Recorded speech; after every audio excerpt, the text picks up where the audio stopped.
시간입니다. 자, 3가의 제목을 한번 읽어볼까요? 화면을 보시면서 시작. 네, 능력의 근원에 접속하라라는 3과의 제목이 되겠습니다. 자, 그래서 나와 있는 서론의 이야기 말씀을 우리 최미숙 집사님 한번 읽어보실래요? 이번 과는 영적 습관의 가장 핵심 주제를 다루게 될 것입니다. 우선 기독교 영성에서 너무 잘 알려진 거룩한 독서, 큐티 또는 매일의 묵상이라는 표현 대신 능력의 근원에 접속하라는 생소한 표현을 쓴 이유는 기존의 큐티 습관에서는 많은 사람들이 매일 다른 분들의 자신의 삶을 비추어 보아야 한다는 거룩한 부담을 가졌고 실제로 무엇이 유익하고 또 무엇이 변화의 요인이 되는지 잘 알지 못하기 때문입니다. 따라서 우리는 큐티를 하며 말씀을 묵상하는 개인이 성실하고 열심히 순행한다는 의미를 넘어서 하나님의 생명의 원죄기에 접속되는 유익과 풍성함으로 이해하려 합니다. 이것이 기존의 말씀 묵상을 잘못된 것으로 여기는 것은 당연히 아닙니다. 보다 더 유익하게 하려는 것입니다. 네, 그러니까 능력의 근원에 접속하라는 그 말의 의미를 좀 풀어서 말씀하신 건데요. 그러니까 매일의 묵상, 뭐 매일의 거룩, 큐티, 뭐 이런 표현보다는 그 결국은 큐티하는 거, 말씀을 묵상하는 것이 능력의 근원 대신 하나님께 접속하는 거다. 이런 차원에서 이제 접근을 하려고 한다는 얘기를 하신 거고. 그래서 이 단원에서는 말씀 묵상을 6단계로 구별하여 하나하나의 과정에 복음의 의미가 어떻게 들어있는지를 살펴볼 거라는 거예요. 그러니까 큐티하는 방법에 대한 이야기 우리가 첫 시간에 좀 얘기하지 않았나? 얘기한 것 같은데 그거를 이제 구체적으로 좀 나눌 거예요. 뭐 올려드리는 기도, 그 다음에 뭐 본문 요약, 도대체 뭐 적용과 결단은 뭐고, 느낌과 묵상은 어떤 의미이고, 이런 거를 이제 좀 어떤 의미가 들어있는지 그걸 좀 설명할 건데, 생명의 양식을 얻기 위해 매일 접속시키는 접속키와 엔터키, 결단하는 것, 그것이 즐거워지는 큐티 생활이 되기를 소원합니다. 자, 이번 과를 통해서 그러한 은혜가 있기를 바라고 그런 걸 배우는 시간이 되기를 원하고, 자, 그래서 이 과를 통해서는 말씀이 담기는 마음의 자리, 말씀을 우리가 귀로 듣지만 그 말씀을 어디에 저장하는지, 말씀이 담기는 마음의 자리라는 것에 대해서 좀 공부를 할 거고요. 큐티의 6단계를 주제별로 완전히 파악하고 나누어 볼 거고, 그리고 이제 그대로 적용시켜서 직접 큐티를 작성해 보게 한다. 근데 이거는 뭐 지금 매일 큐티를 하고 계신데, 저도 여러분에게 오려합니다만 여러분이 이제 거의 적용과 결단, 느낌점 이런 것만을 이제 쓰고 계신데, 처음에는 그렇게 하셔도 되지만 그래도 이제 그 6단계를 그대로 지켜서 하는 게 좋다. 자, 그래서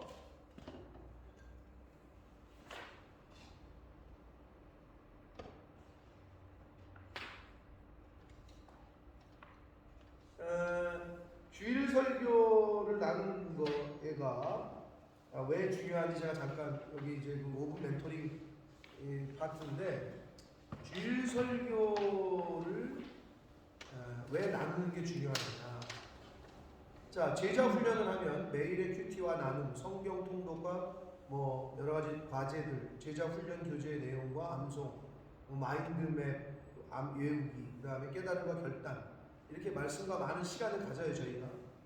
근데 그 중에서도 주일 설교는 어떤 역할을 하느냐, 우리 신앙생활에 있어서. 자, 많은 경우에 그 디아스포라, 즉 해외 이민, 한국하고는 좀 다른 상황이기 때문에 우리 그 이민자들의 생활, 디아스포라 교인들에게 주일 설교는 축복과 은혜만은 아닌 것을 이제 많은 그 해외 교회들에서 보게 되는데, 무슨 말이냐?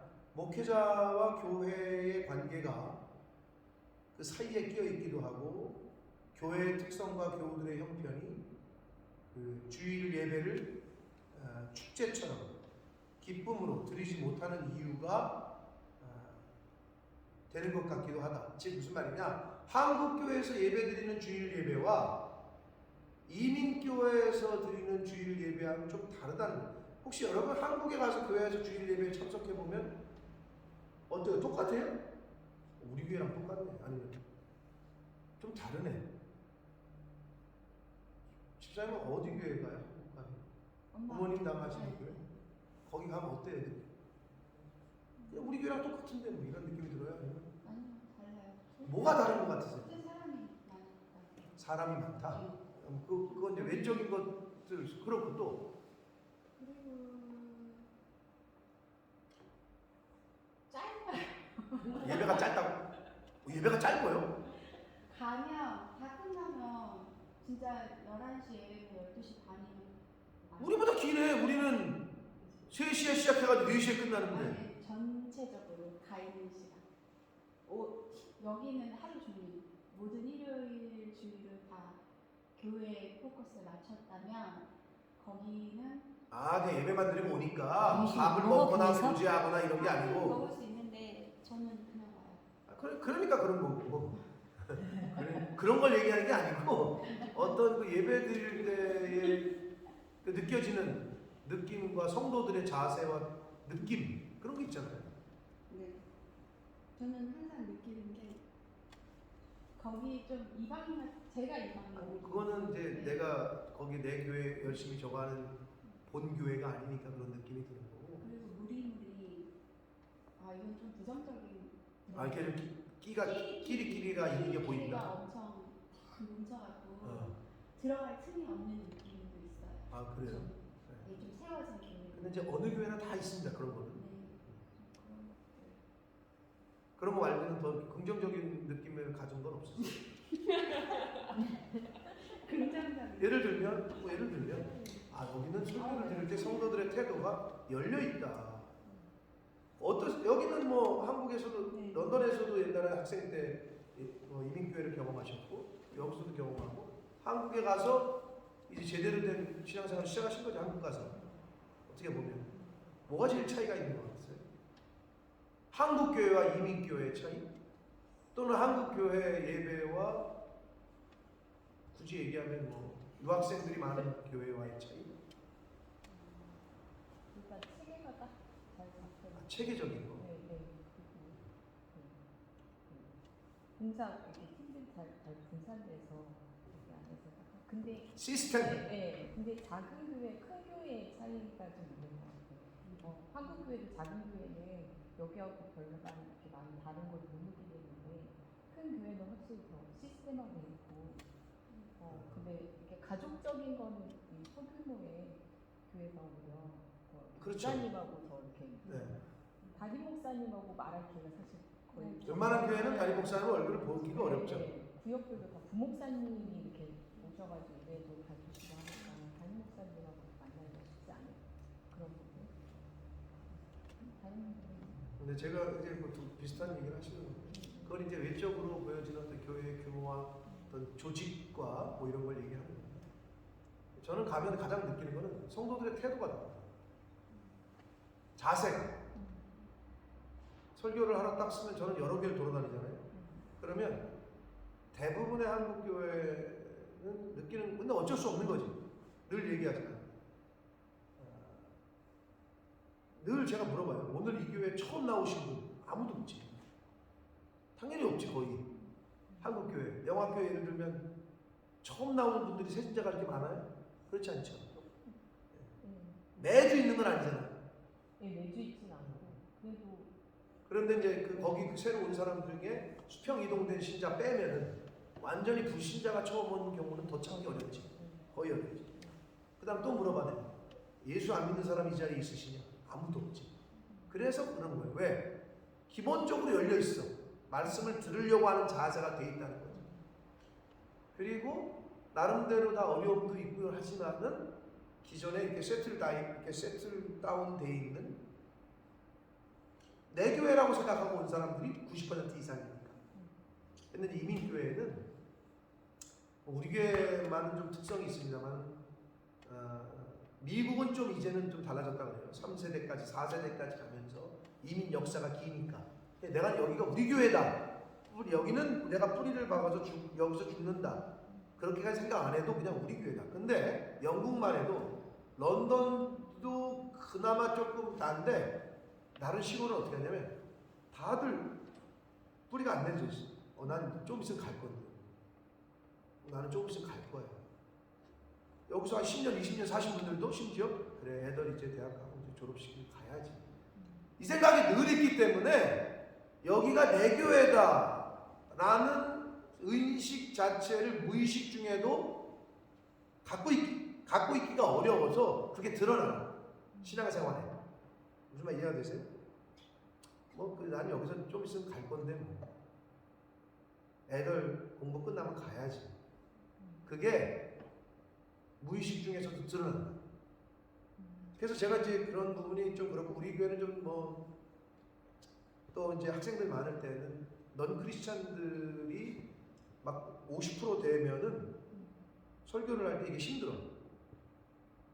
그렇다고 크리스찬들이 내 편을 들어주는 것도 아니에요. 설교할 때. 내 편을 들어주는 게 어떤 거냐? 분위기를 이끌어줘야 되는데 설교를 하면 내가 뭐 예화를 들고 말씀을 전하면 아멘 아멘 하면서 이걸 같이 동조를 해줘야 되는데 뭐랑 똑같으냐? 찬양팀이 여기서 인도를 하고 세션이 막 기타를 치는데 아무도 입 안 벌리고 이러고 가만히 있는 거지. 그럼 어떻게 해서 마음? 유집사님이 힘든 거는 찬양을 안 따라오면 힘들어요. 무슨 말 이해되세요? 똑같아. 목사가 설교를 하는데 믿는 내 편이 되는 사람들이 같이 이렇게 좀 분위기를 이끌고 가줘야 되는데 어떤 느낌이 드냐? 먹혀. 안 믿는 애들에 이렇게 오늘 처음 온 사람이 뭘 듣겠어? 그러면서 이거 어떻게 하나 이렇게 구경 꾸린 사람들의 그 분위기가 잡아먹어. 이쪽 분위기. 그러면 이제 제가 똑같은 예배를 드려도 힘든 거지. 그러면서 또 이제 자기들은 예배 드리면서 나는 오늘 내 예배 드렸는데 이렇게 생각할지 몰라. 그게 아니라니까. 그게 영적인 분위기가 달라. 근데 한국교회가 설교하잖아. 그럼 기본적으로 90% 이상 모든 사람들이 다 일단은 아유 그래도 선교사님 오셨네, 강사 목사님 오셨네, 이게 열린 마음이 느껴져. 반갑습니다. 그러면 사람들이 전부 이렇게 좀 웜해. 내가 할렐루야 그러면 아멘 하고 우리 목사님 나오실 때 박수하겠습니다. 막 그 분위기 자체가 다 내 편이야. 내 편 애들에게 내 편에게 내가 얘기하는 거지. 근데 여기는 내 편까지도 적처럼 느껴지는 분위기가 돼. 그게 이민교회의 특징이야. 왜 그게 안 되는지 모르겠어. 유주사님 왜요? 너무 와닿아요? 말이? 아니 말씀을 듣고 보니까 예. 제가 너무 부정적으로 한국교회 말할 것 같아요. 그렇지 않아요? 그런 게 그거는 분명히 있어요. 그냥 제가 집사님 말씀하신 것도 있죠. 교회 아니 분명히 있어요. 아니 집사님이 말한 거는 제가 웜하게 느낀 모든 교회들에도 그건 있어요. 딱 끝나잖아요? 그러면 끼리끼리 이렇게 모여요. 어느 교회나 있어요? 그거는 어쩔 수 없어요. 공사하는 거기 유치원 제가 들어갈 공간이 없는 느낌. 그거는 뭐 어쩔 수 없는 거예요. 그리고 그거 나쁜 것만은 아니에요. 왜냐하면 그 만약에 1000명이다. 그러면 자기 구역, 자기 셀, 또 얼굴도 모르는 판인데 그러니까 자기가 알고 있는 자기 셀장, 뭐 교구장 이런 분들이랑만 대화하지 모이지 어떻게 다른 교회, 다른 셀은 알지도 못하지 많은 교인이 많은데 그러니까 그렇게 느낄 수밖에 없는 게 당연한 거고요. 저는 이제 기본적으로 예배를 드리는 자세 또 뭐 이런 걸 얘기를 했던 건데 그런 부분이 힘들어 목사가. 근데 그게 왜 그러냐면요. 내가 보면 첫 번째 목사 탓이야. 무슨 말이냐? 목사도 그 마음이 있거든. 난 여기서 공부 끝나면 갈 건데 난 여기서 조금 있으면 이제 한국에 자리 나면 가야지. 다 그 생각만 하고 있는데 영적인 동문인데 성도들이 그걸 모르겠어? 그러니까 성도들도 그래 나도 뭐 여기 해봐라 이사 가면 런던으로 옮겨야지 아니 뭐 그래 나도 여기 있다 뭐 상황 되면 한국으로 가야지. 그러니 그 조직이 무슨 부흥이 있어? 절대 부흥이 없지. 뿌리가 내려지겠냐? 그게 다 떠나도 내가 이 교회를 지키겠다. 이런 사람 한 명만 있으면 그 교회를 사. 다 떠나도 내가 이 재단을 지키겠다. 그러면 살아요. 그게 목사가 되건 일반 성도. 그런데 죄다 그런 마음이 없어. 그런 교회는 곧 사라집니다. 문을 닫거나. 그럴 수밖에 없죠. 당연한 거 아니겠어요? 그래서 주일 설교는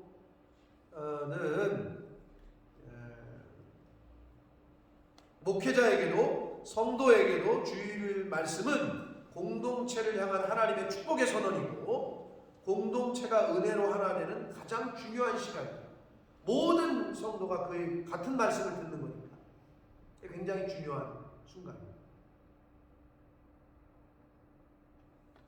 그래서 이 시간을 아주 존귀하게 여기고 성도들은 교회와 주일 말씀 선포를 위해서 사모함으로 중보기도해야 되고 그 말씀을 축제처럼 은혜로 누리고 또 받아 소화하려는 마음의 자세가 되어 있어야 된다는 거죠. 그런 마음의 자세.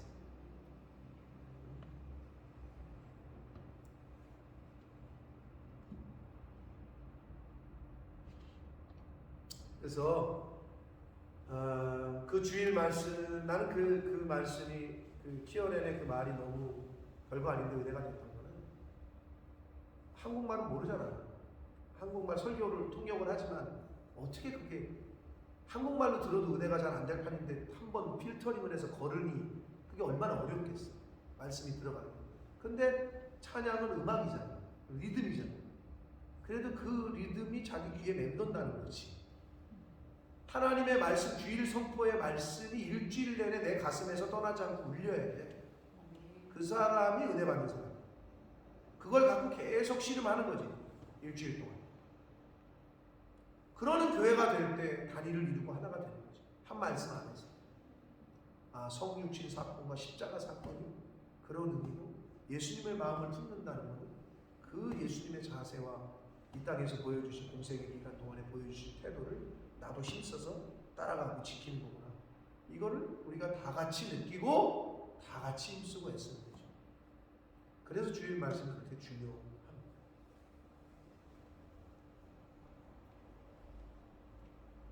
그러니까 유 집사님 같은 경우는 더 그렇지. 이 집사님이 설교를 했어도 통역을 했어도 집에 가서 오늘 뭘 들은 게 뭐야? 오늘 뭘 혹시 뭐 하나라도 뭐 남은 거 있어? 물어보고 오늘 핵심은 이거였다.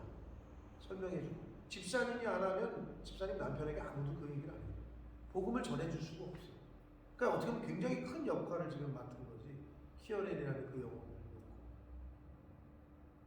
굉장히 큰 거죠. 그러니까 그걸 해줘야 된다는 거죠. 특히 다니엘에게는 마찬가지예요.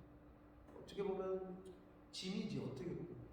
왜냐하면 다니엘이 한국말이 아직 그렇지 않으니까 이걸 그럼 걔는 어떻게 보면 그냥 앉아있는 귀머거리가 되어 있는 상황인데 그거를 가서 내가 조금이라도 하나라도 알려줘야 돼요.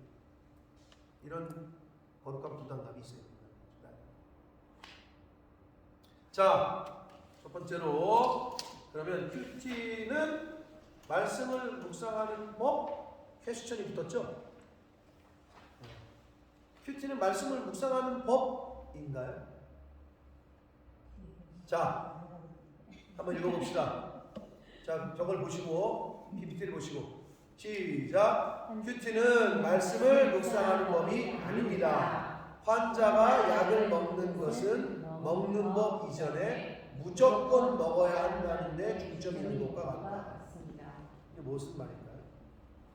일단 여러분의 책에 있는 큐티는 말씀을 묵상하는 법이 아닙니다. 큐티는 하나님 앞에 개인적으로 나아가는 것이며 하나님의 뭐죠? 능력의 근원에 접속되는 것이죠. 자, 근데 이게 무슨 말이냐면요. 자, 영적 습관의 핵심인 매일 말씀 묵상에 대해서 얘기하는 건데 큐티를 말씀 묵상하는 법이라고 표현하는 것은 좀 안 맞다고 생각한다는 거예요. 무슨 말이냐? 이것은 내가 필연적으로 해야 한다기보다는 하기 어려운 어떤 것을 반신반의하면서 한번 해본다는 느낌을 주기 때문이에요. 뭐가? 큐티가. 그래 한번 해볼까? 큐티 묵상 해볼까? 이게 아니라는 거예요. 무슨 말이냐? 여러분 당뇨 환자가 있어요. 당뇨 환자가 약을 먹는 것은 먹는 법에 방점이 있지 않아요. 그렇죠? 먹는 법이고 약을 어떻게 먹어야 되지? 그거보다는 무조건 먹어야 한다는 데 방점이 있는 거예요. 언제 얼마나 어떻게 먹어야 하는지는 그 무조건이라는 말에 다 들어있어요. 왜? 약을 안 먹으면 죽어요. 살이 썩어요. 다리를 잘라야 돼. 발가락을 잘라야 돼. 당뇨병. 그러니까 의사가 이걸 먹어야 된다 그러면 그 환자는 무조건 먹는다는데 방점이 있다는 거예요. 그게 핵심이에요. 얼마나 어떻게 이거는 중요하지 않아요. 무조건이라는 의식을 갖고 있다면 나머지는 이미 다 따라오게 되어 있어요. 뭐뭐 하는 법이라는 이 기술적 표현을 쓰는 것은 그 자체의 거리를 두는 것 같기도 하고 그다지 절박하지 않다는 표현으로 다가오기도 합니다. 자, 사법고시를 공부하는 수험생이 경제 원론을 보아야 한다면 그것은 어려운 일이 아니라 해야 할 일일 뿐이라는 거예요. 성악 콩쿨에 나가는 학생이 불어로 된 아리아를 불러야 하고 이를 위해 어려운 불어 발음 연습을 해야 한다면 그것은 힘든 일이 아니라 그냥 해야 할 일이에요. 성악 콩쿨에 나가야 되니까 합격을 위한 길이라는 표현이 맞을 거예요. 그렇게 보았을 때 말씀 묵상은 내 인생이 천국을 얻는 비밀이라고 말할 수 있습니다. 그러니까 말씀 묵상 큐티 해야지 하면 좋지 뭐 안 하면 힘들지 뭐 하기가 이렇게 접근하는 게 아니라 사실 무조건 해야 된다는 거지. 하나님의 말씀을 묵상하는 거죠. 이렇게 접근해야 된다는 거죠.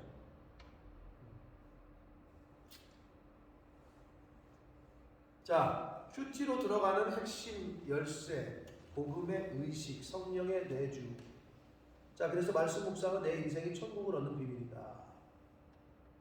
자, 큐티로 들어가는 핵심 열쇠, 복음의 의식, 성령의 내주라고 되어 있는데, 유지현 집사님 한번 읽어보시죠.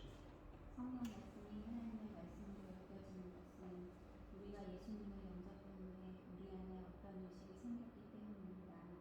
우리 안에 성령이 거하시게 되었다는 표현이기도 합니다. 예수님을 영접하는 것은 하나님께서 나를 위해 예수님을 보내주셔서 그의 생명을 주셨다는 십자가 은혜가 믿어지는 체험입니다. 그때부터 우리 안에는 이 은혜가 머무르는데 이를 이해하기 쉽게 복음의 의식이라고 표현할 수 있습니다. 우리적으로는 성령이 내주하심과 비교할 수 있습니다. 예수님 영접이라는 엄청난 변화를 겪고 있는데 이 의식은 우리의 존재 중심에 자리 잡게 되었습니다. 네, 정주현 집사님 그 이유부터. 그래서 하나님이 우리를 처음 사랑하셔서 아들 아끼지 아니하시고 박수치셨다는 이 구원의 사건은 우리를 떠나지 않습니다. 왜냐하면 복음은 인간 내면의 지침인 분노, 이성, 감정, 자아, 사랑, 죄의 깊이를 차례로 두고 존재의 가장 중심까지 바로 설계되었기 때문입니다. 모든 성경을 그 눈으로 봐야 합니다. 모든 성경은 바로 그 복음을 통해서만 바로 우리를 네, 자 다음 장 넘기시면 도표가 하나 나오는데요. 자, 보시면 삼각형의 도표가 있죠. 첫 번째가 본능이에요.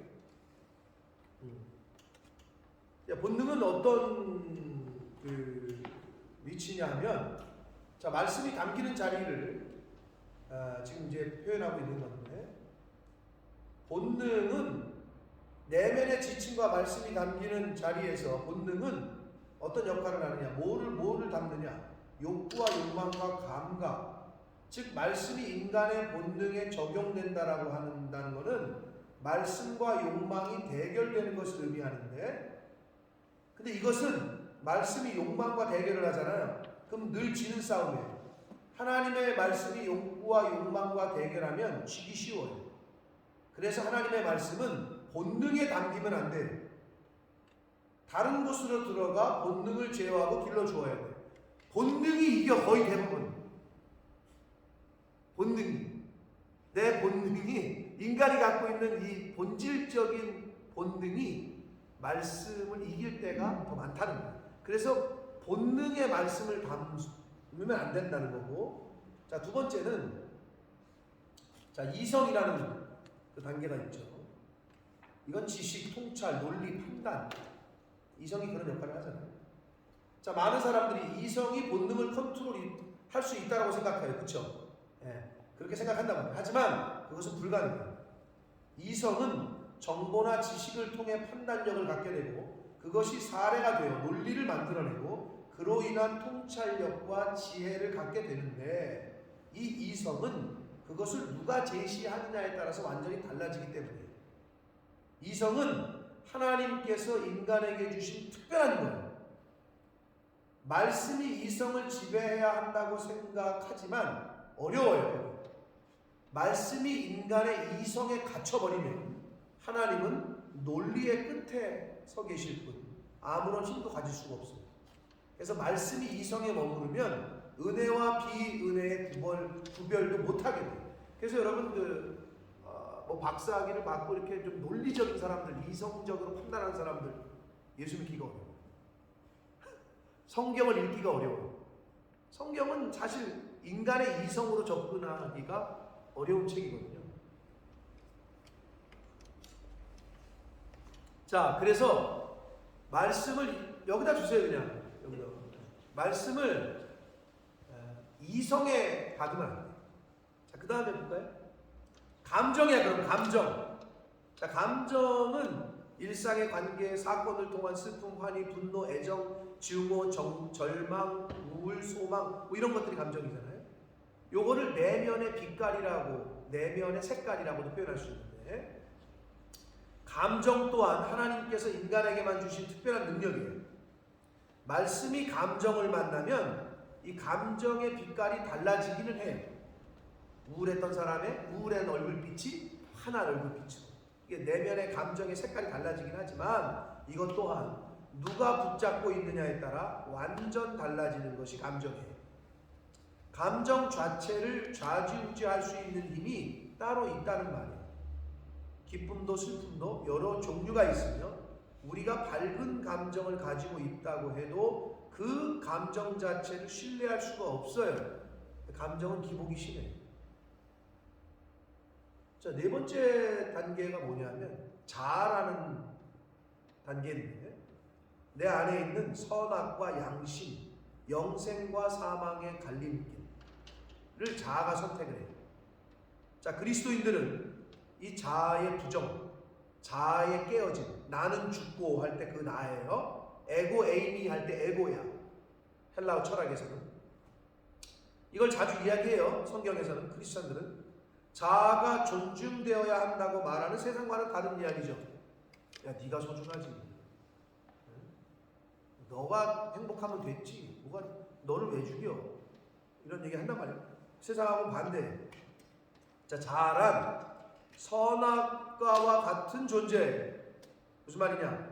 하나님과 함께 할 것인지 그렇지 않을 것인지의 방향을 정해주는 것이 자아예요.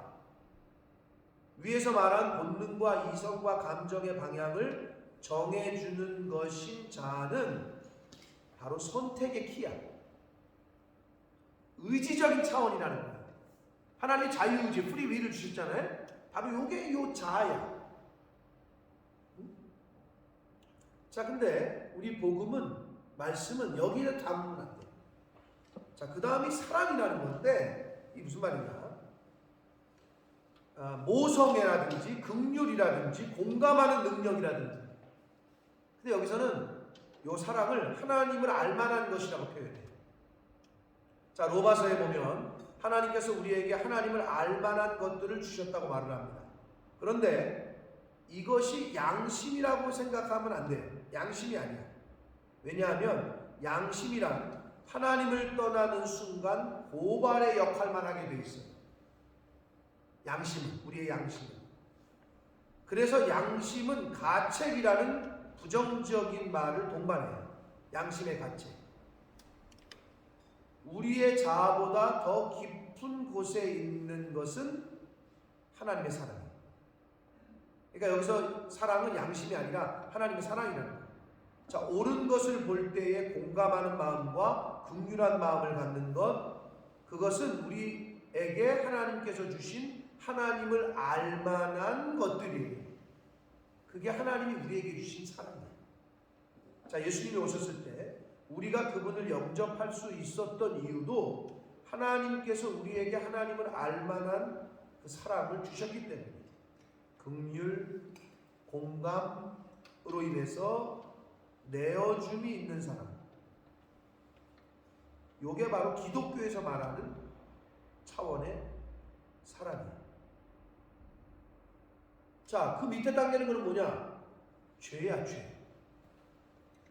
불순종, 반역, 역방향, 부정성, 분열, 어두움의 관철, 뭐 이런 능력. 자, 죄는, 자, 우리는 하나님의 뜻을 안다고 말하면서도 어떻게 분열할 수 있어요. 크리스찬들이 다투고 싸우는 것처럼. 왜냐? 자식을 위해 죽을 수도 있다고 말하는 엄마. 그 말은 정말 진심일 거예요. 하지만 그 엄마가 바로 그 자식을 위한 사랑 때문에 도끼를 품을 수도 있고 또 지나친 집착에 잡힐 수도 있어요. 왜요? 죄 때문에. 변질이 된다는 거죠. 그 사랑이. 죄는 이 모든 것을 다스리는 힘이 있어요. 죄는 모든 것을 지배해서 하나님과 점점 멀어지게 하려는 특성이 있다.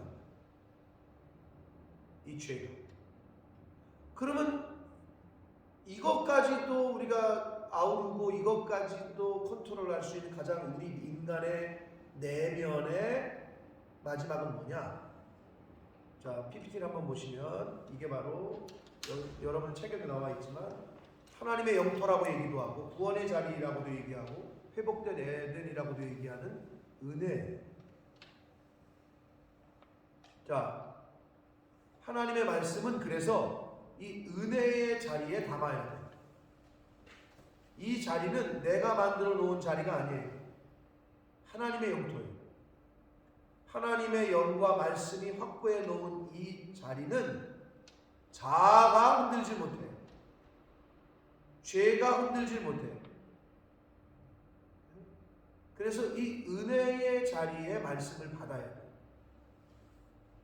근데 이게 지금 약간 무슨 말인지 좀 어려우실 수 있는데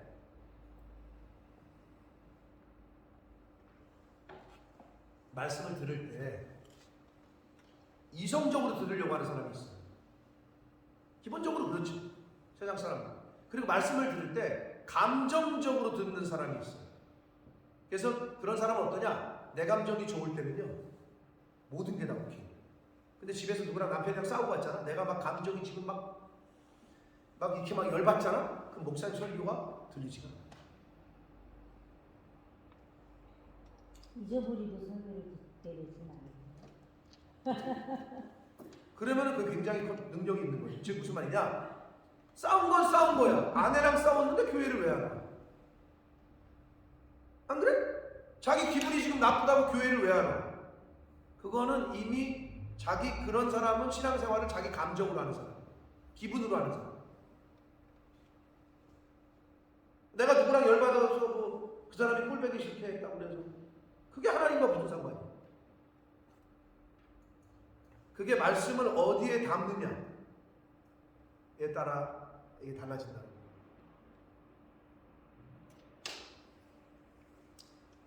나라는 인간을 이해하는 것은 굉장히 중요합니다. 근데 인간을 이해하지 못하면 신앙생활 하기가 어려워, 힘들어. 근데 내가 나를 지피지기면 백정백승이라는 얘기가 내가 일단 나를 알아야 돼. 나에 대해서. 여러분 어떻게 이 표를 볼 때 본능, 이성, 감정, 자아. 여러분 어떻게 볼 때 이거는 순서가 바뀐 거 아니야 이렇게 생각할 수 있는 게 이성이 감정이랑 바뀌어야 되지 않나요? 천만의 말씀.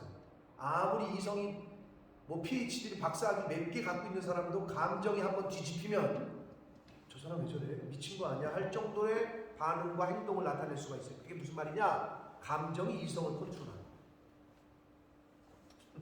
그런 거 많이 보실 거예요. 근데 만약에 그 감정을 아주 잘 컨트롤하는 사람, 그건 이성이 배운 지식이 컨트롤하는 게 아니에요. 그건 자아라는 게 컨트롤하는 거예요. 내 자아라는 거. 그게 컨트롤하는 거예요. 그리고 그 자아는 또 하나님의 그 사랑, 받은 사랑이에요. 근데 그 사람을 뭐가 오염시켜? 죄가 오염시켜. 그래서 우리는 은혜, 마지막을 은혜라고 얘기하는 건데, 이게 이제 우리가 만들어 온 용토가 아닌 하나님이 주시는, 값없이 주시는 은혜.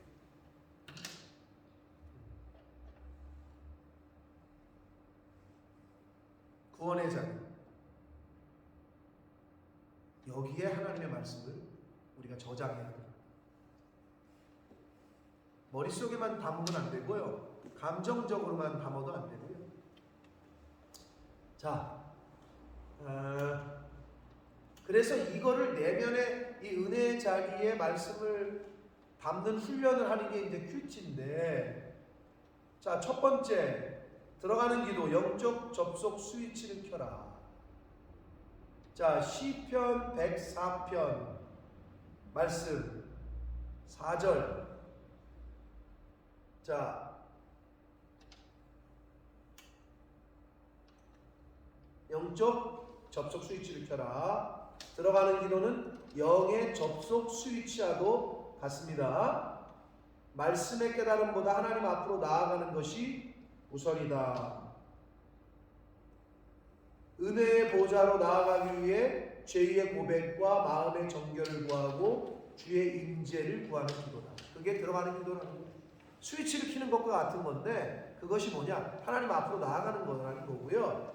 그리고 은혜의 보좌로 나아가기 위해 죄를 고백해야죠. 마음의 정결을 구해야죠. 정직한 영을 주옵소서. 그리고 하나님 임재해 주시옵소서. 그게 큐티의 실제에서 들어가는 기도에 해당하는 영역이라는 거예요. 그 얘기고요. 시편 100편 4절 말씀 읽어보겠습니다. 시작. 앞에 스크린에 있습니다. 감사함으로 그의 문에 들어가며 찬송함으로 그의 궁정에 들어가서 그에게 감사하며 그의 이름을 송축할지어다. 아멘. 자, 뭐 가로는 다 채우셨으리라고 봅니다. 지금 채우시고 보시라고 생각이 되는데, 자, 출애굽기 25장 22절 우리 권사님이 말씀하셨던 책 제목이 너무 좋아요 했던 그 말씀의 본문입니다. 읽겠습니다. 시작. 거기서 내가 너와 만나고 속죄소 위 곧 증거계 위에 있는 두 그룹 사이에서 내가 이스라엘 자손을 위하여 내게 명령할 모든 일을 내게 이를 것이다. 거기서 내가 너와 만나. 거기가 어디예요? 속죄소 위 곧 증거계 위에 있는 두 그룹 사이. 오늘날로 말하면 교회예요. 그냥 그렇게 생각하시면 돼요. 오늘날로 말하면 오늘날은 교회예요. 교회. 이 은혜의 보좌, 한마디로 교회에서 우리 만나자, 이 말씀을 하나님이 하신다는 거죠.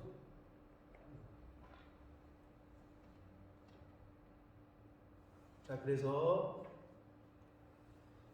들어가는 기도는 뭐와 같다? 영적 접속 스위치를 켜는 것과 같다. 스위치와 같다. 그리고 말씀의 깨달음보다 하나님 앞으로 나아가는 것이 우선이다. 하나님 앞으로 나아가는 것이 우선이다. 넘기시면 은혜의 보좌로 나아가기 위해 죄의 고백과 마음의 정결을 구하고 주의 임재를 구하는 기도가 바로 들어가는 기도다. 자, 두 번째, 큐티의 실제 두 번째 본문 요약입니다. 본문 요약. 뭐를 읽어라? 하나님의 마음을 읽어라. 우리가 왜 책을 읽을 때 국어 시간에 행간을 읽어라 그러잖아요. 야, 활자 책 거기만 읽지 말고 저자의 의도, 그 책에 담고 있는 저자의 의도를 읽어라. 그게 행간을 읽어라 라는 표현인데, 성경을 읽을 때는 하나님의 마음을 읽어야 된다. 그래서 첫 번째 스텝은 뭐냐? 첫 번째, 본문을 소리내어 읽습니다. 꼭 뭐 두 번이 아니어도 되고 세 번 읽어도 되고 네 번 읽어도 되는데, 아무튼 본문을 소리내어 읽습니다. 그리고 소리내서 읽어서 문장을 파악하며 읽어요. 자, 근데 이때 주어와 동사를 찾아 문장을 이해하는 게 중요합니다. 주어와 동사를 찾아서. 그리고 나서 두 번째는 핵심 단어들의 그 구절이나 단어에 줄을 쳐놓는 거예요. 거기다 줄을 긋는 거예요. 아, 이게 중요하다. 이렇게 줄을 긋는 거예요. 그리고 지금 이 말씀은 하나님이 하시는 말씀인지, 뭐 주어가 누군지, 누가 누구에게 하는 말인지 이 정도는 문장을 파악해서 알아놓으라는 거죠. 궁금하거나 마음에 다가오는 구절이나 단어가 있으면 밑줄을 쳐서 표시를 해놓습니다. 요약을 할 때. 그리고 마지막 스텝 세 번째는 뭐냐? 짧게 스토리를 만들어 본다. 이건 무슨 말이냐면 내가 이 문장을 완전히 이해하고 있나 이해하지 않는다는 거는 내가 이거를 이해해야 이야기를 누구에게 전달을 할 수 있잖아요. 그래야지만 그 성경에서 주는 그 의미를 또 하나님의 마음을 우리가 아는데 깨닫는데 도움이 됩니다. 예를 들면 뭐 출애굽 이야기를 얘기해봐라. 그러면 이제 성경을 좀 이해하고 알고 있는 사람은 그 스토리를 얘기해 줄 수가 있겠죠. 요셉 스토리도 그렇고 스데반 집사님의 스토리도 그렇고 뭐 그런 거 그렇게 그 본문을 그렇게 요약을 하라는 거죠. 요약하는 방법이고. 자, 세 번째는 붙잡은 말씀. 4개만 주시는 말씀이 우리 여러분 아시는 분은 아실 텐데 헬라어에서는 말씀이라고 번역하는 말이 2가지 단어가 있어요. 이게 이제 로고스가 말씀이라는 뜻이거든요. 근데 레마라는 말씀이 있어요. 그것도 말씀이야. 그럼 이거 어떻게 번역하느냐? 예를 들면 헬라어에서는 참 그게 많아요. 하나님이 그래서 헬라어를 선택하셨는지 몰라요. 그 당시에.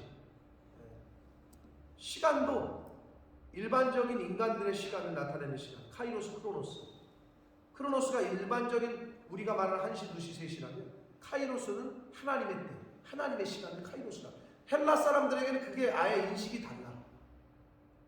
하나님의 때를 하나님의 시간을 기다리십시오. 시간을 기다리십시오. 몇 시간을 기다리는 거예요? 4시간이야? 5시간이야? 그게 아니라 하나님의 때를 기다리십시오 할 때는 카이로스를 쓴다. 단어 자체가 달라. 그래서 말씀도 로고스, 레마 이렇게 달라. 그러면 4개만 주시는 말씀이 바로 레마예요. 그래서 결국은 우리는 로고스에서 레마를 찾아낼 수 있어야 돼요. 그리고 로고스를 들을 때 레마로 나에게 주시는 말씀이 뭔가를 들으려고 그렇게 귀를 열고 마음을 열고 들으셔야 돼요. 저에게 지금 나에게 주시는 말씀이구나. 내가 이 말씀을 하나님이 나에게 이 마음을 가지라고 하시는 거구나. 이런 거. 그게 바로 4개만 주시는 말씀이 있으니 붙잡으라는 말씀입니다. 자, 그래서 여러 가지로 하나님이 말씀하시는데 말씀을 붙잡았다는 것은 말씀이 내 삶을 스캔해 가다가 어느 지점에서 멈추는 걸 말해요. 자, 말씀을 듣고 있는데 쭉 말씀을 듣는데 또는 읽는데 어느 순간 멈춰. 어느 지점. 그게 어떻게 표현이 되냐? 잘라내야 되는 부분, 치유되어야 하는 부분, 또는 강화되어야 하는 부분, 또는 깨닫고 다짐해야 하는 부분에서 멈춘다는 거예요. 내가 이걸 고쳐야 되는 거구나. 성령께서 지금 나 이거 고치라고 하시는 거구나. 이거 치유되어야 되는 말씀이구나. 나보러 이걸 좀 더 훈련받고 강해지라는 말씀이구나. 나에게 이걸 좀 깨닫게 하시고 다짐하게 하시는 부분이구나. 이런 데서 멈춰준다. 그걸 붙잡는 거죠. 그렇게 표현이 됩니다. 자, 그게 이제 붙잡은 말씀에 해당하는 순서였고, 4번째는 느낌과 묵상입니다. 우리가 지금 하고 계신 건데 여러분들이 성령께서 이끄시는 대로 살아있는 말씀을 따라가라 라는 건데, 자, 붙잡은 말씀을 종자시 삼아서 성령의 이끄심을 따라 말씀을 묵상하는데 이 말씀으로 내 삶을 비추어 봐야 되는데, 그럼 말씀은 어떻게 주어질까? 어떻게 주어지느냐? 살아계신 생명의 주로부터 온다.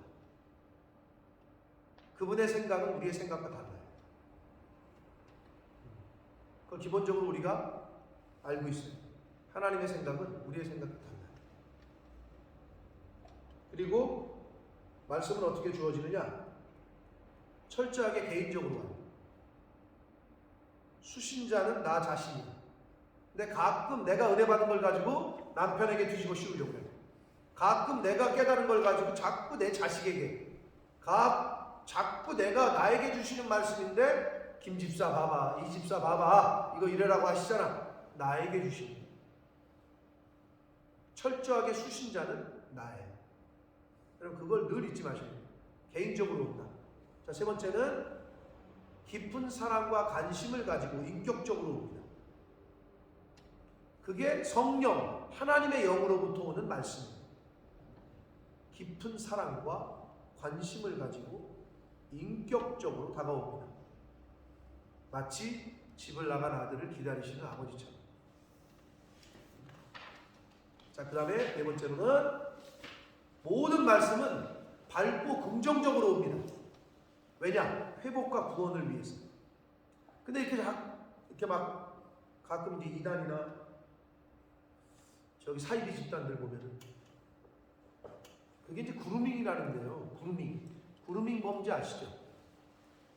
그루밍. 그 영화에도 그런 단어가 있어요. 그루밍이라고. 그게 뭐예요? 무슨? 그루밍이요? 네, 그루밍.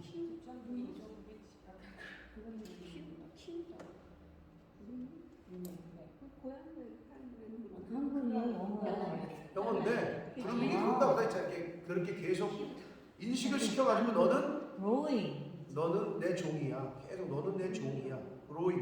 그루밍 범죄라고 그러는데 그렇게 계속 그 사람을 세뇌시키는 거예요.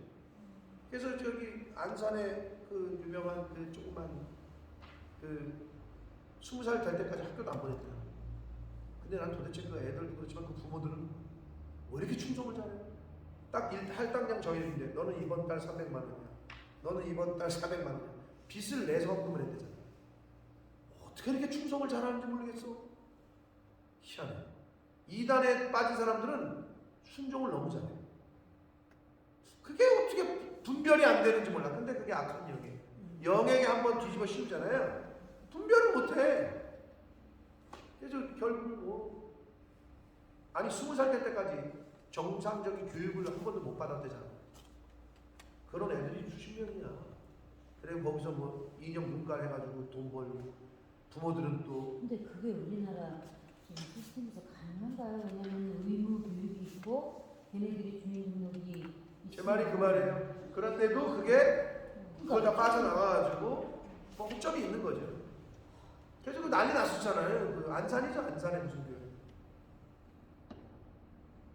그래가지고요 차가 열매떼고 부동산이 뭐 어마무시하고 야 그것도 능력인가라는 생각도 들고 도대체 어떻게 그렇게 빠지는지 모르겠어. 큰 영역이죠.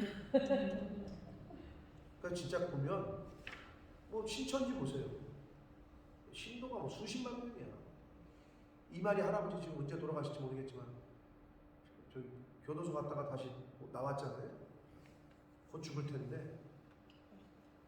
난 진짜 그런 걸 보면 한순간 빠지는 거예요. 한번 그래서 그 신천지에 빠진 그 주변에 아는 분들도 누가 뭐 딸이 빠지고 조카가 빠지고 동생이 빠지고 상상을 초월합니다. 부모 자식도 없어요. 어떻게 교육을 시켰는지. 근데 그 교육한다기보다는 영이에요. 영이 미혹하는 영. 거짓의 영이 한번 이렇게 치우면 벗어나기 인간은 육신 입고 있지만 영물이기도 한 거예요. 그러니까 영이 근데 성령은 어떻게 온다고? 밝고 긍정적으로 온다. 그래서 우리가 기도할 때 이게 하나님의 응답인지 아닌지를 아는 확실한 거는 거의 이제 유일한 잣대는 내 마음의 평안이 나. 꺼리낌이나 부담이나 약간 좀 찝찝함이 아니라 피스풀해지고 평안이 임하는 거예요. 하나님의 기도하고 어떤 선택을 하는데 그게 가장 그냥 우리가 알 수 있는 기준점이라고 얘기를 하는데 그것처럼 밝고 긍정적이고 평안으로 임합니다. 왜냐하면 하나님의 말씀은 회복과 구원을 위한 것이기 때문에 그렇습니다. 자, 그리고 그러면 어떤 말씀이 내게 주어지느냐? 하나님 그리고 예수님 성령분은 어떤 분이신가? 이런 말씀들을 성경을 통해서 우리가 받을 수 있습니다. 알 수 있습니다. 그리고 두 번째 내게 주시는 약속은 무엇인가? 이런 것들을 성경을 통해서 발견할 수 있습니다. 세 번째, 내가 깨닫게 하시는, 내게 깨닫게 하시는 은혜는 무엇인가? 이거를 성경을 통해서 우리가 알 수가 있고, 내가 빠지지 말아야 할 죄와 오류는 무엇인가? 이거를 성경을 통해서 배울 수 있고요. 그리고 내가 순종해야 할 명령은 무엇인가? 이거를 성경을 통해서 또 말씀을 하십니다. 그리고 마지막으로 내가 새롭게 깨달은 원리는 무엇인가? 이런 것들을 성경 말씀을 통해서 우리에게 하나님은 깨닫게 하시고 알게 하십니다. 자, 그 다음에 느낌과 묵상을 통해서 또 성령의 감동이 주관하시게 하라. 성령의 감동. 내 의지, 내 감정으로, 내 느낌이 아니라 성령의 느낌으로. 이게 참 어렵긴 한데요. 훈련이 돼야죠. 이게 첫 번째, 물음표 대신에 느낌표를 둬. 여러분 물론 성경은 공부하고 배우고 연구하는 건데 자꾸 물음표로 접근을 하잖아요. 그러면 자기 영에 도움이 되지 않아요. 이게 무슨 말인지 의미가 느껴지세요? 물음표 대신에 느낌표를 두라는 거죠. 근데 이제 우리가 인간적인 사고를 하다 보니 나는 그래서 우리 예준이가 그런 질문을 했다길래 야, 진짜 어서 책을 많이 읽었나 보다. 똑똑해라. 어서 많이 들은 게 있는 거죠. 근데 이제 그게 어쩔 수 없어요. 그 단계에서는 그런 물음표가 생길 수밖에 없어요. 그리고 생기는 게 당연한 거예요. 예를 들면 선생님 이런 거죠. 믿지 않는 사람들이 대부분이 하는 질문인데 나는 예준이 나이에 그걸 했다고 하는 거예요. 하나님이 아담과 하와를 창조했고 아담과 하와가 가인과 아벨을 낳는데 그렇잖아요? 그런데 어떻게 사람이 그렇게 많아졌냐는 거죠. 지구상에 어떻게 그렇게 사람이 많아졌냐는 거지. 다른 애를 낳았다는 기록도 없는데 어떻게 된 겁니까? 그런 질문을 물어봤다는 거죠. 근데 그거는 신학적으로도 굉장히 신학교에서나 배우고, 왜냐하면 하나님의 아들들이 사람의 딸들을 취하여, 도대체 그 사람의 딸들은 어디서 나타났다는 거냐 이거지. 성경에 답을 안 하고 있어요. 사실 그게 조금 답하기가 우리가 그냥 오픈해서 열어놓으셨는데 여러 가지 얘기들이 있고 주석들이 해석들이 있는데 대단한 거죠. 또 하나 질문이 뭐였다고? 그러니까 이미 죽으면 천국과 지옥에 가 있다고 자기는 생각해요. 아 맞아. 근데 필립 우리 배운 거랑 똑같아. 이미 죽으면 자기는 천국과 지옥에 가 있는 줄 알았는데 예수님이 오실 때 죽은 자들을 다시 부활시킨다는 거는 그럼 어디가 있냐는 거지. 그 죽은 영이 어디가 있냐는 거야. 그때 심판 받으면 어디가 있다가 그때 심판을 자, 답해보세요. 어디가 있는 거예요? 자, 여러분이 죽었어. 그럼 여러분의 영은 어디가 있는 거예요? 천국 아니면 지옥 간다고? 무슨 소리야? 큰일 날 소리야. 근데 대부분 아니 우리는 그런데 사람들이 죽으면 바로 지옥 간다고? 아니 안 믿는 사람은 지옥, 믿는 사람은 천국. 중간은 없는 거죠. 죽으면 바로. 아니에요? 자, 어떻게 생각해? 죽으면 영이 어디 가냐고? 자, 아브라함이 죽은 나사로가 부자가 나사로를 있잖아요. 그런데 나사로가 죽었는데 아브라함의 품에 한 게 있었다고 했어요. 그걸 부자가 보면서 얘기했잖아요. 자, 근데 그거 보면 우리는 죽으면 일단 주님 품에 간다는 것이 주님 품으로 간다. 거기가 천국이든 어디든 그거잖아요. 천국으로 그러면 백보자 심판 때에 영원한 천국, 영원한 지옥이 갈린다는 건 어떻게 우리가 받아들여야 될까? 그때 이제 심판, 예수님이 재림하시고 나서 심판하시잖아. 공중훈련잔치가 있죠. 그걸 질문한 거야 지금 예준이가. 대단한 거지. 여러분 어떻게 생각하세요? 영은 심판받고 바로. 그래서 천주교는 연옥설을 주장하는 거야. 근데 중간 지대가 육체의 부활이 또 있는 거 아니에요? 나름대로 지금 선방하시려고 하고 있는데. 자, 뭐 다른 분들은?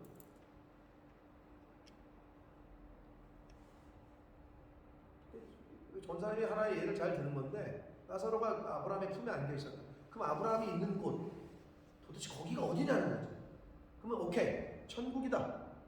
그러면 백보자 심판 때 천국과 지옥으로 나눈다고 했는데 천국가 있던 사람들을 다시 심판해가지고 천국과 지옥을 또 나누나?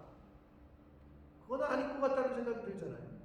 자, 그래서 성경에서도 사실 그거는 아무도 잘 모르는데, 자, 일단 바울이 경험한 천국이 몇 개죠? 3층천이라고 성경에는 나오고, 일단 그래서 성경에 낙원이라고 번역된 곳이 있어요. 낙원. 그래서 예수님 갈보리 십자가에서도 그 강도 네가 나한테 나. 자, 그래서 우리는 어떻게 생각하냐? 복음적인 신학계에서는 지금 여기가 말하는 그 집사님이 말한 그 부활, 그것도 연관이 돼 있어요. 그게 무슨 말이냐? 영이 죽었어. 우리가 죽었어. 그러면 그리스도의 영은 낙원 또는 천국은 천국인데 뭐 1층천 또는 낙원에 있는데, 예수님 재림하실 때 죽은 자들이 먼저 일어나고 살아있는 사람들이 죽어나가고, 그럼 죽은 사람들이 일어나. 그때, 그러니까 우리가 생각할 때는 예수님 재림하셨을 때 완전 영체인 부활체, 육신이 있는 부활체로는 아직 부활이 안 된 거지. 그렇죠. 스탠바이 상태인데 그 스탠바이를 어디에 하냐고 물어본 거거든, 예수님은. 참 대단한 거야. 근데 그걸 어디에 하느냐? 천국이라고 말할 수밖에 없는 거지. 그 중간 지대가 있다. 정거장. 성경에는 그런 내용은 없어요. 근데 이제 낙원이라고 번역하는 곳이 한 군데 있어. 그 낙원도 천국이겠지. 그래서 우리는 그냥 3층천 중에 1층천에 있다가 예수님 오실 때 다시 합류해서 그때는 완전 영체인 형체, 부활체. 예수님의 부활하신 그 몸과 그 몸으로 부활되는 거지, 다시. 그러고 나서 백보자 심판 앞에서 이제 영원한 천국, 영원한 지옥, 이렇게 되는 게 아니겠느냐라고 뺏겨 얘기할 수밖에 없어요. 근데 이제 그거를 예준이가 그 설명을 다 하려면 좀 더 큰 감에 얘기해 주시고 이해할 수도 있고, 이해할 수도 있고. 그랬더니 효령이가 바로 이랬어요. 그럼 지금 여기 주변에 떠들고 다니고 있다는 거예요. 진짜. 효령 여기도 있고 여기도. 부천에 영 떠다니 다니듯이. 아니, 그러니까 이미 천국과 지옥을 갔다고 생각했는데 그러니까. 그게 아니라고 그러니까 그럼 어디 여기 있다. 자, 그래서 물음표 대신에 느낌표를 두나, 이거는 그리스도 안에서는 오직 얘만 있다고 그러잖아요. 그냥 순종하고 들으려고 하는 그 열린 자세가 중요하다는 걸 얘기하는 거예요. 근데 계속 해묻는 사람들이 있어요. 그게 이제 자유주의 학자들. 어떻게든지 성경은 인간이 편집한 거고 인간이 쓴 그냥 소설이다라는 걸 증명하기 위해서 계속 해묻거든요. 그게 이제 물음표를 갖고 있는, 물음표의 신앙생활을 하는 사람들이죠. 그러나 느낌표의 신앙생활을 하는 사람들은 좀 달라요. 자, 그래서 두 번째, 느낌표를 두고 신앙생활하는 사람들은 저항감이 없어요. 순종의 마음을 품어야 돼요. 그래서 어떤 의미에서는 옛날 우리 어르신들, 주일학교 선생님들이 좀 어려운 질문합니다. 이 자식아 믿어, 그냥 믿어, 뭐 이렇게 말했던 게 어떤 의미에서는 단순하지만 그냥 순종하고 믿어라. 그게 어떻게 보면 성경의 마지막에 가서 부딪히는 거예요. 이성적으로 물음표 바다가 어떻게 달라져요? 이 질문에 답할 수 있는 사람 아무도 없어요. 성경은 하나님의 주권, 하나님의 능력을 인간이 머리로 이해할 수 없어요. 바다 갈라진 건 어떻게 해요? 그 죽었다 다시 살아난 걸 어떻게 증명하고 어떻게 그거를 얘기를 할 거야? 예수님이 물 위로 걸은 거를 어떻게 지금의 인간의 머리로 또는 능력으로 물 위를 걷는 사람은 없거든요. 결국은 어디 가서 부딪히느냐? 순종하고 믿을 거냐? 거기 부딪히거든요. 그래서 이 말씀을 하시는 거예요. 자, 그리고 세 번째는 성령의 이끄심에 맡겨라. 네. 이게 이제 성령이 주관하게 하시라는 그 말씀의 세 가지였고, 자, 적용과 결단 한단 말이에요. 그러면 어디에 적용하고 어디에 결단하느냐? 나의 성품과 행동 안에 말씀을 적용하라. 이게 엔터를 치라는 건데 중요합니다. 요한복음 14장 21절을 읽겠습니다.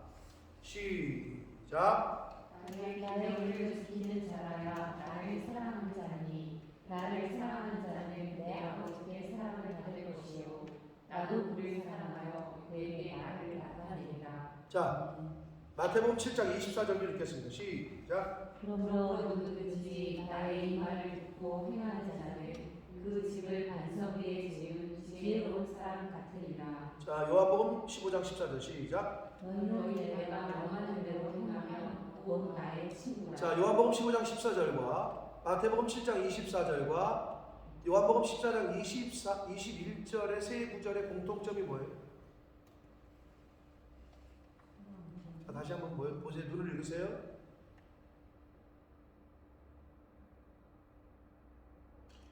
뭘까요? 이 세 구절의 공통점. 명하는 내 말씀. 지키면 행하라. 여기에 방점이 있는 거예요. 이 세 가지의 말씀은. 자, 그래서 자, 창세기 15장 6절도 한번 읽어볼까요? 시작. 아브라함이 여호와를 믿으니 여호와께서 이를 그의 의로 여기시고. 자, 여기서 아브라함이 의롭다 칭함을 받게 된 결정적인 이유가 뭐죠? 여호와를 믿으니. 근데 그러니까 그 믿었는데 그 믿음이 뭘로 나타내냐? 어떻게 뭘 때문에 이렇게 성경이 평가하냐? 뭐 때문에 이렇게 평가했죠? 12장에 보면 예수님께서 하나님께서 그러시죠 아브라함에게 어디 뭐라 그러시죠? 예? 다시요. 12장에 창세기 아시아우를 떠나라. 예, 장태 발바를 알지 못하고 떠났습니다. 그렇죠. 예, 본토와 친척과 아비집을 떠나래. 근데 갈 바를 정해주시지 않았는데 알지 못하고 믿음으로 그냥 떠나. 그게 믿음이라는 거지. 그게 다 보여주고 다 세팅해놓고 이거 해라. 여러분 내가 늘 말씀드려요. 믿음은 안 보이는 게 기본이에요. 믿음은 보이지 않아요. 보이지 않는 길을 가는 게 믿음이라고 그러지 다 보이는 길을 가는데 그게 무슨 믿음이야. 그렇잖아요. 다 해놓은 걸 하는 게 믿음으로 했어요가 아니지. 아무것도 없는데 있는 것처럼 행하는 거지. 그게 믿음이지. 그렇잖아요. 그걸 의로 여기셨다는 거예요. 그게 핵심이에요. 자, 그래서 적용과 결단에서 큐티에서의 위치는 말씀이 나의 성품이 되는 가장 중요한 단계인데, 자, 무슨 일이 그럼 일어나느냐? 내게 주신 영감과 말씀을 내 성품과 행동 안에 의지적으로 받아들이는 것. 적용과 결단을 한다. 내 성품과 행동 안에 의지적으로 받아들이는 것을 말해요. 그리고 어디에 그럼 적용하느냐? 적용을 성품, 행동에 하라는 거예요.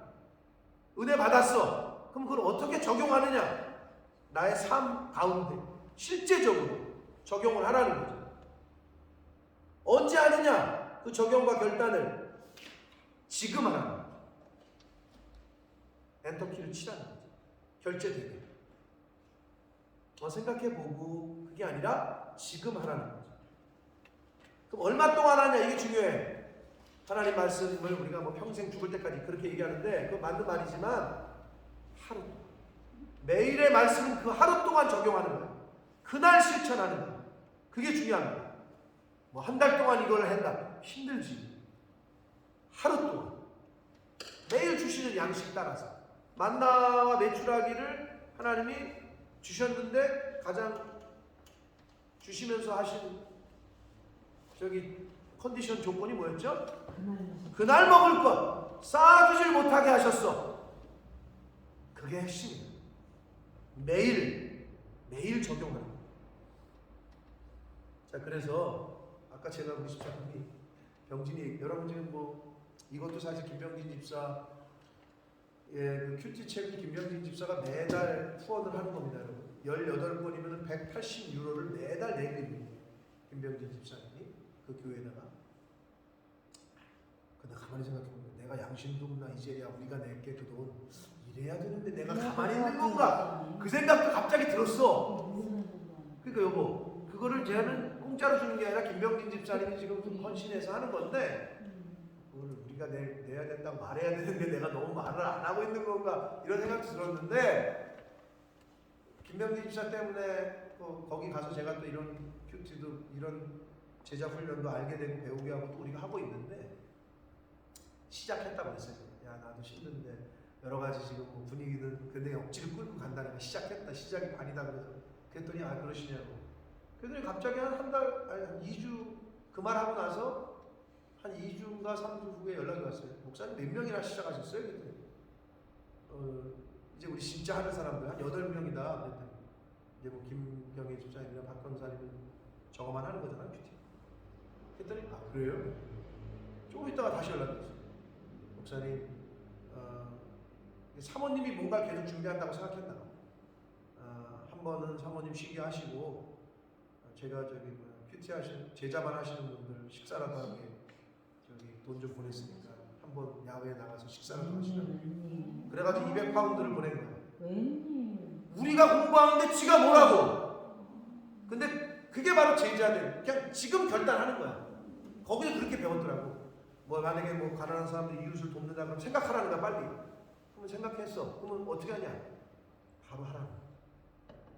그걸 그대로 실행하라. 근데 그거를 내가 김병진 집사님을 통해서 쉽지 않거든요. 그렇게 하니까. 안 쉽죠. 그래서 여러분 기대하십시오. 우리 날 좋아지면 목사님 저기- 한국 다녀오셔서 한국 갔다 와서 세일도 그때 끝나니까 날 좋아지면 저 뉴포레스트나 어디 가서 시작하자는 의미로 근사하게 한번 먹읍시다. 출근 안 하시죠. 200파운드면 우리 먹을 수 있지 않을까 그래도?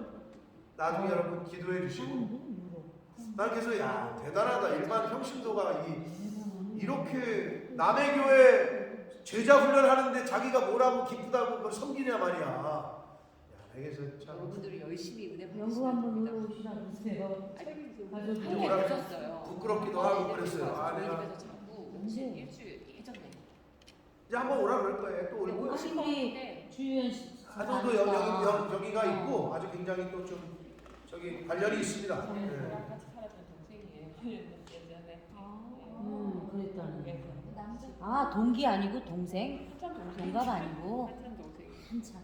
되게 어리네. 몇 년생? 7, 9?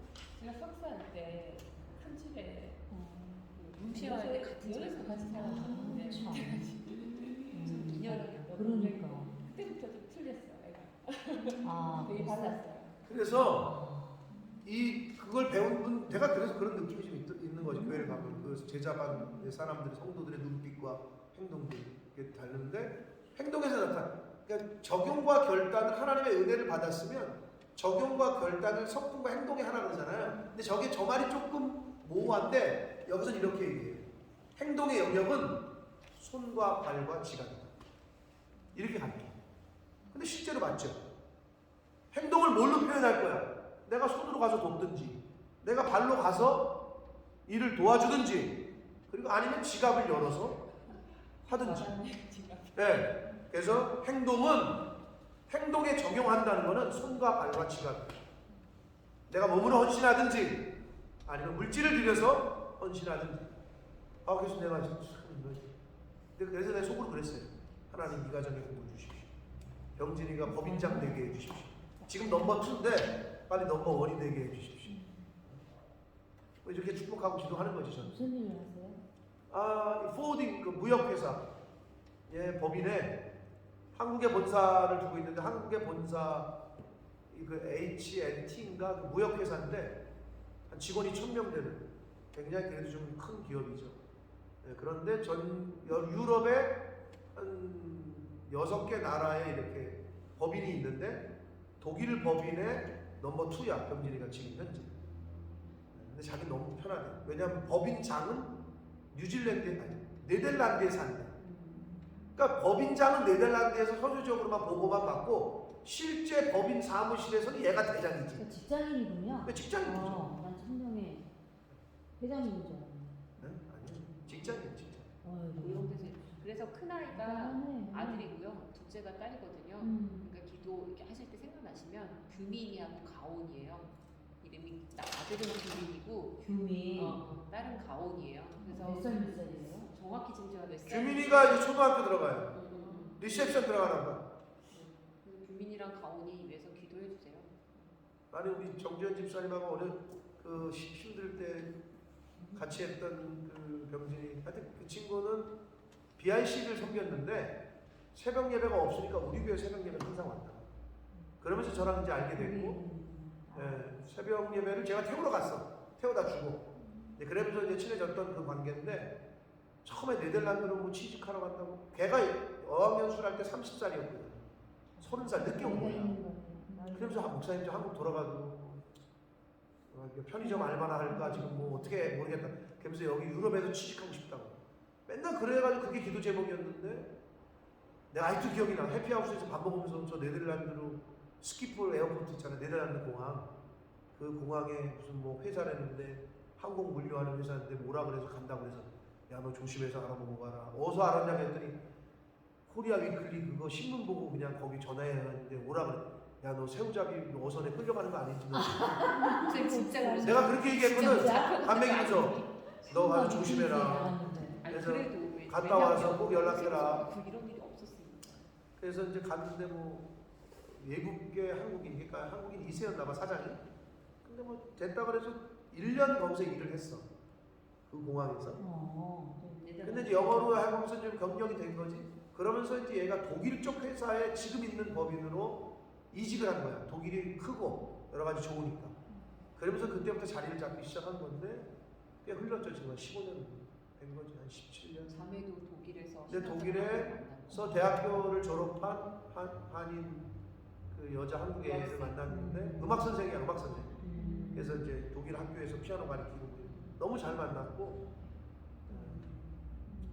그래서 아무튼 그렇게 인연이 됐는데 계속 잊지 않고 그렇게 연락을 해주고 또 오고, 손과 발과 지갑을 열어서 행동에 옮기는 거를 보게 되면서 하여튼 우리도 본받아야 된다.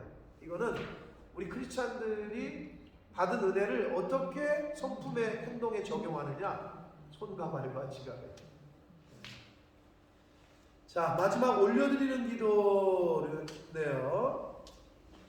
자, 마지막 기도죠. 주신 말씀을 다시 하나님께. 이는 새 방언이다. 이게 중요합니다. 굉장히. 주신 말씀과 받은 은혜와 나의 깨달음과 결단, 그리고 감사와 영광을 다시 한번 간결하게 주님께 올려드리는 거예요. 그래서 그 말씀이 새로운 고백이 되고 성령의 간구가 되고 영혼의 감사가 되고 미래의 소원이 된다. 그래서 주신 말씀을 다시 기도로 바꾸면, 말씀을 기도로 바꾸면 놀라운 힘이 생기는데 이를 새 방언이라고 표현할 수 있다는 거예요. 세상 사람들의 지식이 아닌 내 인간적인 본능이 욕구가 요구하는 올려드리는 기도가 아닌 주신 은혜, 주신 말씀을 가지고 기도할 때 그게 바로 새 방언이 된다. 그게 바로 올려드리는 기도입니다. 자, 한번 이거 보시죠. 여러분 책에도 있는데, 자, 한번 보시면 1번. 자, 능력의 근원에 접속하는 방법입니다. 자, 영적인 들어가는 기도, 영적 접속 스위치를 켜라 라는 거고, 2번이 본문을 요약하는 거예요. 근데 요약을 할 때는, 본문을 읽을 때는 하나님의 마음을 읽어요. 3번 붙잡은 말씀, 내게만 주시는 말씀이 그것을 붙잡아요. 그 왜 말하고 그랬습니다. 자, 4번 느낌과 묵상, 성령께서 이끄시는 대로 따라가라. 자, 5번 적용과 결단, 성품과 행동, 손과 발과 지갑으로 말씀을 적용하라. 결단해라. 그리고 6번 올려드리는 기도, 주신 말씀을 다시 하나님께 올려드리라. 이게 바로 새 방언이다 라고 할 수 있겠습니다. 자, 이렇게 해서 능력의 근원에 접속하라는 3단원 큐티의 실제를 우리가 조금 더 세부하게 나누었습니다.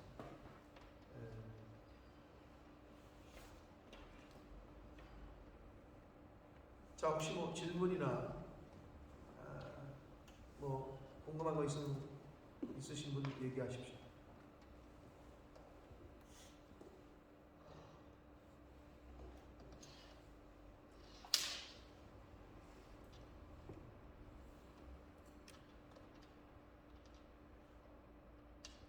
없어요? 저는 마지막 그 6번의 말씀이 정말 너무 은혜가 되고 너무 멋있는 표현이 세방울. 아니 세바본 전에도 진짜 주신 말씀은 그렇게 기도 올려주면 네. 새로운 고백이 되고 네. 성령께서 또 그것을 제가 이루실 수 있도록 같이 강구해 주신 거잖아요. 그런 네. 강구가 되고 영혼의 감사가 되고 또 미래에 내가 그렇게 될 거니까 소원이 되는 되는 네. 네. 그래서 꼭 올려드리는 기도를 잘 해야 되겠다. 왜냐하면 제 힘으로 제 의지만으로 지킬 수가 없기 때문에 네, 결단하는 맞습니다. 것을 그 생각을 했습니다. 미래의 소원이 되죠. 우리의 소원이 되고 결단이 되죠. 자, 이렇게 해서 우리가 3과까지 했습니다. 네, 한 주 한 주 여러분 그래도 매일매일 말씀을 그렇게 되새김질하시고 적으시고 이게 가랑비에 옷 젖는다고 이렇게 하다 보면 습관이 되고 이걸 2년 3년 했다고 생각해 보세요. 그 내공이 커질 겁니다. 쌓으시 진짜로. 그러니까 성경 암송도 저도 어려울 것 같은데 이걸 누적을 해서 암송한다고 저도 그랬는데 제가 해보니까 이게 되겠구나라는 생각이 들어요. 제가 아까 말씀드렸습니다만은 유시현 집사님 히브리서 4장 16절 이렇게 하면 안 돼. 그러므로 우리는 바로 나와야 돼. 긍휼하심을 받고 때를 따라 돈을 얻기 위하여 은혜의 보좌에 담대히 나갈 것이냐. 히브리서 4장 16절 말씀. 앞에 생각하는 시간 조금 필요해서 이거 내가 말하는 게 내가 말하는 거는 이게 암송이 됐다 안 됐다는 그게 바로 튀어나와야 돼. 그러면 암송이 되는 거야. 이걸 생각하는 거는 기억해내는 거지. 그럼 암송이 안 돼. 어렵다니까. 그러니까 그렇게 하려고 밥 먹을 때만이라도 꼭 보십시오. 커피 먹기 전에 서로 커피 약속 있으면 한번 해봐 하면서 서로 점검을 하시고 다 외우면 커피 먹고 다 암송 못한 사람이 커피 사고 좋잖아. 그렇게 하시면 좋을 것 같다는 생각이 듭니다. 그래서 하여튼 병진이가 우리 김병진 집사가 그래서 내가 이걸 뭐 돈을 보냈다니까 받았긴 받았는데 목사인 저는 그냥 축복해 주는 것밖에 없고 여러분도 맛있게 먹고 그냥 또 여러분도 누군가에게 그렇게 흘려보내시면 되고 또 여러분도 그 가정을 위해서 기도해 주시고 병진이가 깨달은 거죠. 그래야 자기에게 복이 되고 자기 자녀들에게 복이 된다는 거. 똑똑한 거지. 자, 다음 주 큐티는요. 제자만 큐티는 요한복음 17장 1에서 11절입니다. 요한복음 17장 1절에서 11절까지 말씀이 되겠습니다. 7장 1절로 11절.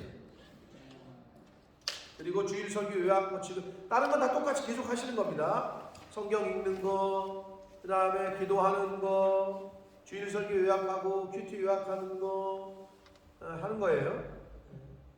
생활과정 없어요? 생활과제는 없어요. 손과 발과 지갑으로 성품에 적용 한번 해보십시오. 일주일 동안. 행동으로. 네. 그리고 그 나누신 거 적용하신 거를 좀 다음 주에 와서 나눠주시고. 그리고 다음 주 암송 구절은 빌립보서 4장 6절. 이것도 뭐 많이 신앙생활 하신 분들은 거의 다 알고 있는 말씀이죠. 아무것도 염려하지 말고 오직 모든 일 기도와 간구로 너희 구할 것을 감사함으로 하나님께 아뢰라. 이거 뭐 너무나도 뭐 찬양으로도 있잖아요, 그죠? 네, 찬양으로도 있는 빌립보서 4장 6절과 7절. 마태복음 6장 6절. 너는 기도할 때 내 골방에 들어가 문을 닫고 은밀한 중에 계신 내 아버지께 기도하라. 은밀한 중에 보시는 내 아버지께서 갚으시리라. 이 두 구절인데 아마 뭐 충분히 하실 수 있으리라고 생각합니다.